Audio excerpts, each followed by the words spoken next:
Mengapa militer Amerika Serikat bisa begitu mendominasi dunia? Karena instalasi pangkalan militernya di luar negeri membawa keuntungan tak terkirakan untuk kemajuan industri, usaha dan ekonomi sipil mereka. Mulai dari desain pembuatan senjata untuk angkatan bersenjata, pakaian untuk tentara berseragam dan pasukan tidak berseragam yang tercatat ada 253.288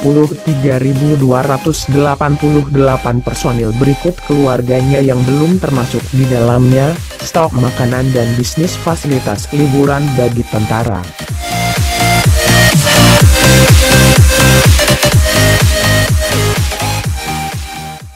Hampir sebagian besar sektor ekonomi Amerika Serikat sebenarnya mengandalkan militer untuk target penjualannya.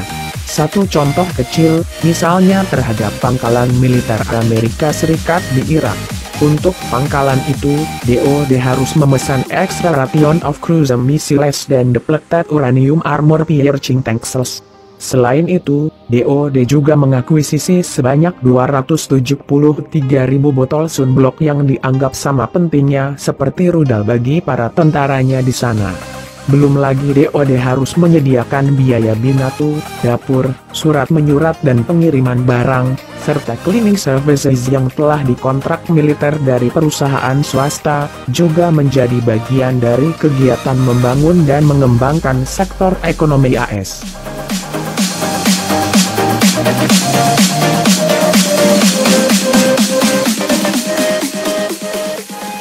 Diketahui, sepertiga dari dana 30 miliar dolar Amerika tambahan yang dianggarkan untuk perang Irak, habis untuk servis layanan bagi kenyamanan tentara Amerika Serikat. Dengan begitu, keberadaan mereka di front perang tampak sama seperti kehidupan di rumah ala Hollywood. Selain itu, pengamanan juga dilakukan melalui subkontrak pada private military companies seperti Brown dan Root, Denchor, dan The Final Corporation. Artinya, AS memberikan tingkat kesejahteraan yang tinggi bagi prajurit militernya.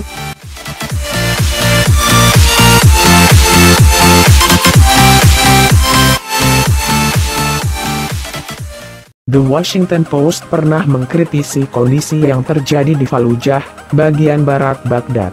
Bagaimana pelayan-pelayan berkemeja putih bercelana hitam dan berdasi kupu-kupu bertugas setiap malamnya melayani makan malam untuk petugas dari 82 ND Airborne Division.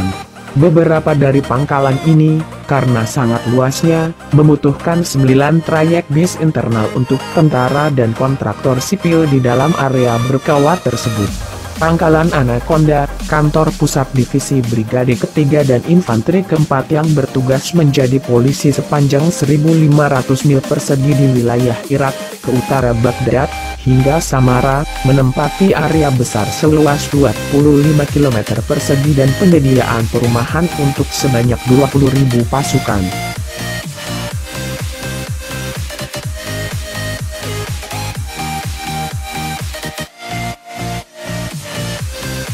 Untuk keperluan spiritual, misionaris bagi militer Amerika Serikat, mereka dilayani perusahaan penerbangan sendiri. Tentara Amerika Serikat juga dilayani perusahaan penerbangan dengan armada untuk penerbangan jarak jauh sehingga mampu menyambungkan langsung pos dari Groenland hingga Australia. Bagaimana dengan kita? Anda bisa bayangkan sendiri betapa jauhnya dengan cara kita memperlakukan personil militer di Indonesia. Untuk melaksanakan tugas negara pun kadang harus berutang hanya sekedar untuk membeli obat nyamuk di warung setempat. Atau harus terdampar di pulau terluar menjaga perbatasan dengan segala fasilitas yang sangat terbatas dan minim.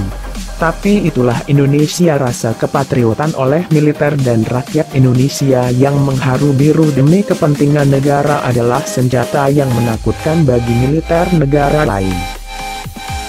Jangan lupa subscribe, like, dan share. Jika ada saran dan kritik tempatkan di kolom komentar. Terima kasih.